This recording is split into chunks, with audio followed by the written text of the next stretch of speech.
Selamat malam pemirsa. Bersama saya, Said Kutub dan rekan saya, Zulfa Safin. dapat kembali menemani Anda dalam program Bhinneka TV News. Seperti biasa, kami hadir dalam berbagai informasi yang aktual, ringan, dan dekat dengan kehidupan Anda. Tetap bersama kami, berikut berita selengkapnya.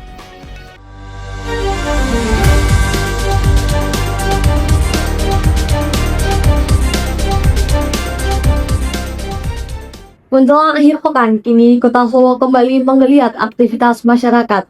Keramaian night market UMKM membentang dari kawasan Ngasopuro hingga Jalan Samad Riyadi, menjadikan waktu akhir pekan sebagai waktu yang dinanti oleh masyarakat dan juga wisatawan untuk melakukan aktivitas dan menikmati agenda kota.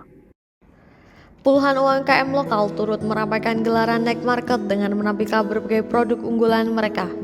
Beragam pilihan disajikan kepada pengunjung, mulai dari makanan, kerajinan tangan, hingga produk kreatif yang dibuat anak muda. Night market menjadi ruang pemasaran bagi para pelaku usaha, sekaligus memberi kesempatan untuk berinteraksi langsung dengan pembeli. Selain berbelanja, pengunjung juga dapat menikmati hiburan jalanan yang dihadirkan oleh komunitas lokal, mulai dari musik hingga pertunjukan spontan. Suasana malam kota yang lebih hidup menjadikan kawasan ini sebagai alternatif reaksi bagi masyarakat pada akhir pekan. Dengan tingginya minat masyarakat, night market UMKM diharapkan dapat terus menjadi ruang publik yang mendukung pelaku usaha lokal sekaligus menawarkan alternatif reaksi bagi warga pada akhir pekan.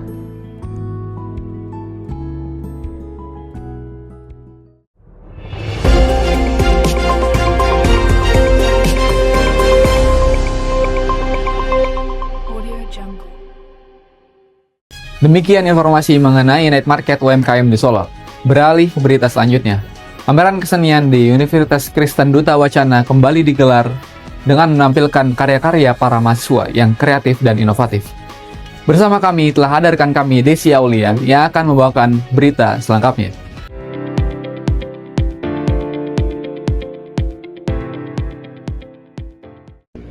Baik pemirsa, bersama saya Desi Aulia, saat ini sedang berada di pameran Gelar Desain 2025, tepatnya di Gedung Koinonia, Universitas Kristen Duta Wacana, Yogyakarta. Acara ini berlangsung dari tanggal 17 hingga 19 November 2025, dimulai sejak pukul 1 siang hingga pukul 7 malam. Pameran Gelar Desain 2025 di Universitas Kristen Duta Wacana Yogyakarta kembali digelar meriah. Mengusung tema Explore the Wonder, acara ini menghadirkan puluhan karya mahasiswa dari berbagai program studi desain. Pengunjung diajak mengeksplorasi keajaiban visual melalui beragam medium kreatif, mulai dari ilustrasi, desain produk, hingga instalasi ruang. Sejak dibuka, pameran langsung disambut antusias oleh para mahasiswa, dosen, hingga masyarakat umum. Acara gelar desain ini sendiri dilaksanakan selama 3 hari karena kami rasa itu sudah cukup buat teman-teman bisa mendalamin. Apalagi kita ada beberapa talk show tentang material kaca dan juga talk show terkait life sketch. Bagaimana kita menangkap setiap cerita dari realita atau dari kehidupan yang ada dengan sketsa. Setiap ruangan disusun tematik agar pengunjung dapat merasakan perjalanan visual yang runtut, sekaligus memahami pesan di balik setiap karya. Karya-karya yang ditampilkan tidak hanya menonjolkan sisi artistik, namun juga problem solving. Beberapa di antaranya merespon isu lingkungan, budaya lokal, sampai tantangan dunia teknologi. Mahasiswa mengekspresikan ide mereka melalui pendekatan multidisiplin yang semakin berkembang di dunia desain. Tiap karya memiliki ciri khasnya masing-masing, tergantung kita ngambil material apa, TA-nya tuh mau apa. Kan ada material kayu, daur ulang, pokoknya tergantung mahasiswanya mau milih apa dan ciri khasnya masing-masing ada. Pameran ini juga dirancang interaktif. Pengunjung dapat berdialog dengan kreator karya, mencoba instalasi yang dapat disentuh, hingga memberikan feedback langsung. Hal ini membuat suasana pameran terasa dekat dan hidup. Bagus ya, terus pamerannya yang dipamerin juga lumayan menarik. Terus ya ada beberapa yang lumayan menurut saya bisa buat bisa punya nilai jual yang lumayan tinggi ya. Melalui tema Explore the Wonder, mahasiswa ingin menunjukkan bahwa kreativitas tidak hanya lahir dari gagasan besar, tetapi juga dari detail sederhana yang diolah menjadi karya yang bermakna. Demikian yang dapat saya laporkan, kembali ke studio.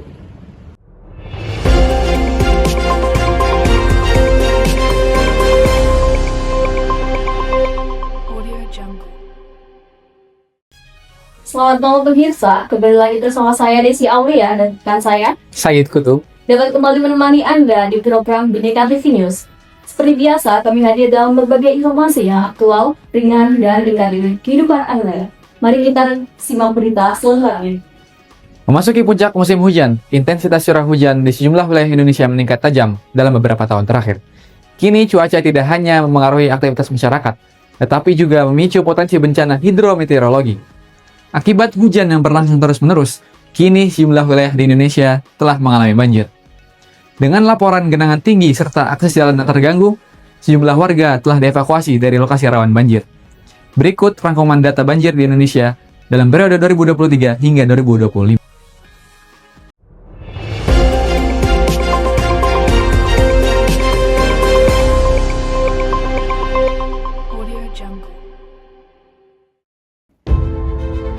Bisa kita lihat dari data grafik ini bahwa banjir menjadi bencana yang paling sering terjadi setiap tahun.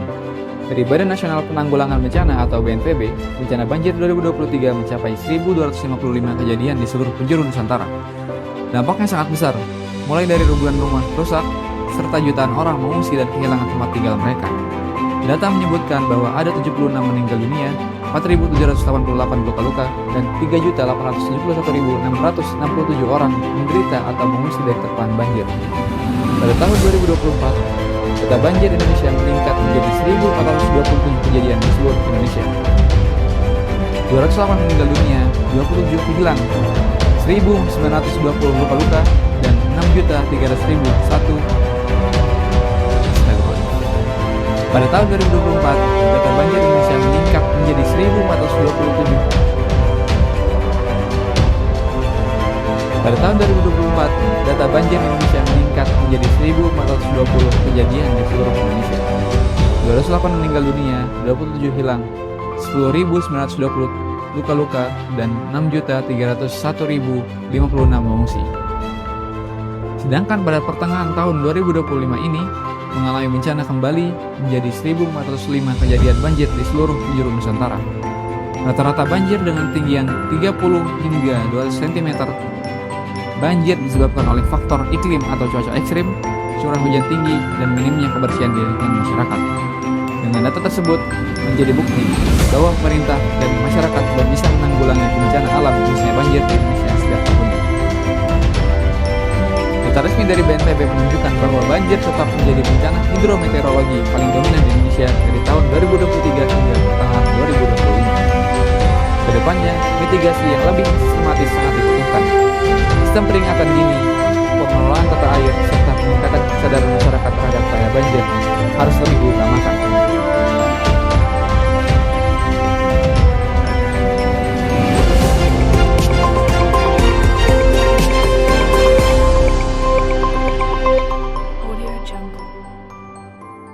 Demikian informasi yang dapat kami sampaikan. Saya Desi Aulia dan rekan saya Said Kutub, pamit undur diri. Selamat malam dan sampai jumpa.